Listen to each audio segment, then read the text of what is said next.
و در این بخش هارون معترف تحلیلگر سیاسی با ماست. سلام آقای معترف، سخنان شاهد عینی را شما هم شنیدین. چرا طالبا در پنجشیر خشن‌تر از دیگه مناطق افغانستان عمل میکنه؟ همونطور که در گزارشات شما و همچنان گزارش‌های متعددی از پنجشیر میرسه، برخورد وحشیانه گروه طالبان در پنجشیر و همچنان در اندراب و سایر نقاطی که تازه به پنجشیر حمله کردن بسیار وحشتناک و تکان دهنده است و فاجعه بارتر از آن است که در بسیاری از رسانه‌ها انعکاس یافته. متاسفانه اینکه شما پرسیدید چرا دلایل متعدد میتونه داشته باشه، از جمله ای که طالبان در ابتدا برخورد بسیار عقده‌مندانه در برابر یک اتنیک یا یک گروه قومی که در پنجشیر هستند برخورد در واقع قومی صورت گرفته، یعنی به یک نحو نسل کشی قومی علیه تاجیکان در پنجشیر و همچنان با توجه به پیشینه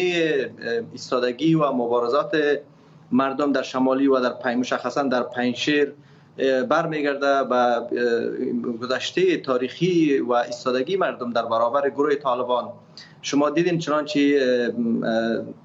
به حرمتی به مزار قهرمان ملی و همچنان کوچ اجباری که ریشه در واقع نگاه فاشیستی داره که بسیار وحشتناک است. متاسفانه که جرایم جنگی که اتفاق افتاده هیچ گونه توجیه نداره و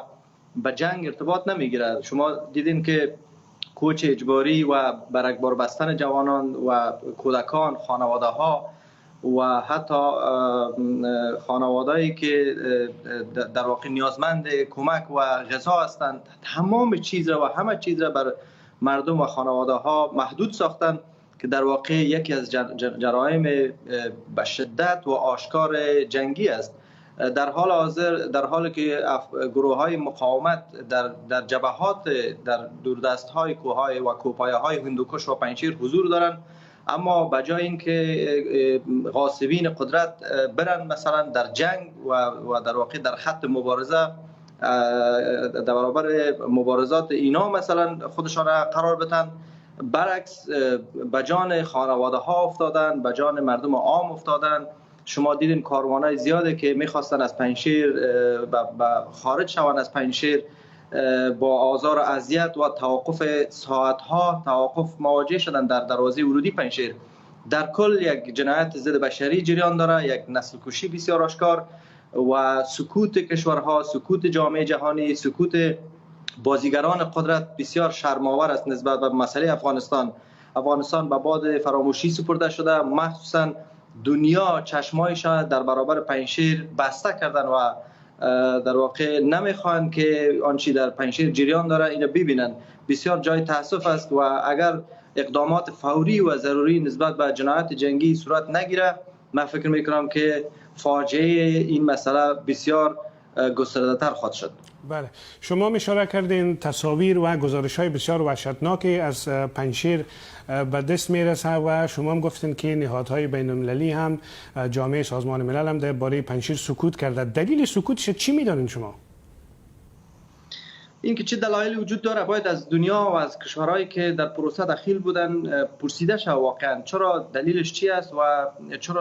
چرا سکوت کردن. ما با توجه به پیشینه تاریخی یک بار دیگه هم نسبت به افغانستان سکوت صورت گرفته بود. زمانی که قهرمان ملی و استاد برهان الدین ربانی صدا میزد به جهان که از دایه مقاومت حمایت صورت بگیره، اگر حمایت نشه دامنه طالبانی شدن و مثلا تروریستی شدن افغانستان به عنوان یک جغرافیای امن برای القاعده و طالبان فاجعه و خطرش در واقع سرایت میکنه به کشورهای امن دیگر. چنانچه در سال 2001 شاهدش بودیم که اتفاق در نیویورک افتاد و حالا اگر دنیا نسبت به وضعیت افغانستان سکوت کنه و مردم افغانستان را کمک نکنن و در واقع حوزه مقاومت را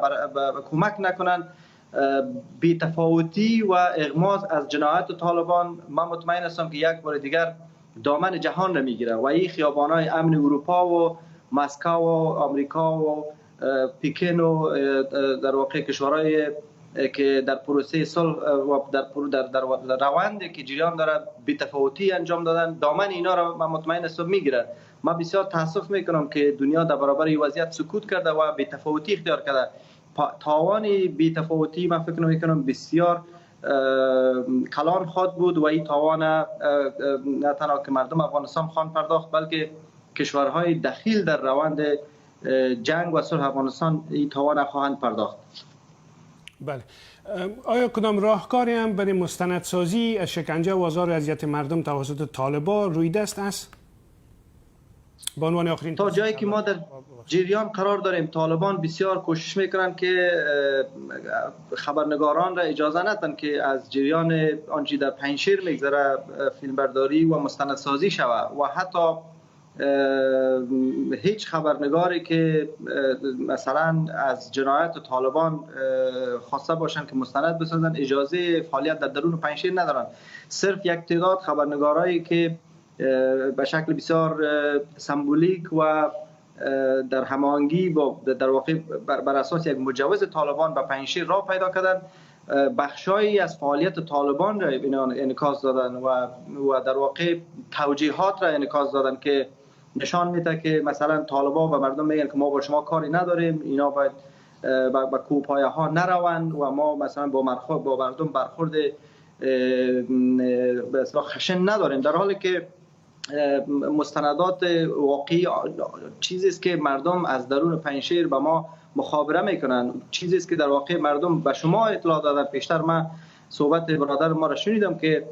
در واقع از واقعیت‌های عینی پنجشیر صحبت داشتن و از نسل کشی حرف زدن، از برخورد از غصب خانه‌های مردم صحبت کردن، از تیرباران کردن جوانانی که هیچ گونه نقش در جنگ ندارن صحبت کردن، حتی از پنجشیری‌هایی که از پنجشیر بیرون شدن و در کابل آمدن، حتی آنها مورد تعقیب قرار گرفتن که سرنوشت بسیاری از جوانان هیچ معلوم نیست و خانواده‌های سیاسیون، خانواده‌هایی که در واقع مسئولین و فرماندهان مقاومت هستند، عقده‌گشایی شده در برابرشان و جوانانشان مورد تعقیب و در یک بلا تکلیفی به سر میبرند. متاسفانه که امو مانیفست فاشیستی سمسور افغان که اسماعیلیون نوشته بود، فکر میکنم توسط طالبان داره مو به مو تطبیق میشه و این کوچهای اجباری که صورت میگیره ریشه در تفکر انتقال احتمالاً که بعد صدها در خانواده‌های آن طرف مرز دیورند بخواین که به ولایت‌های شمال مخصوصا در پنجشیر و کوپایای هندوکش جابجا کنند که من پیامد این کار بسیار فاجعه بار و خونبار ارزیابی میکنم. بله، ممنون. هارون معترف، فعال سیاسی که در این گفتگو با ما شرکت کرد.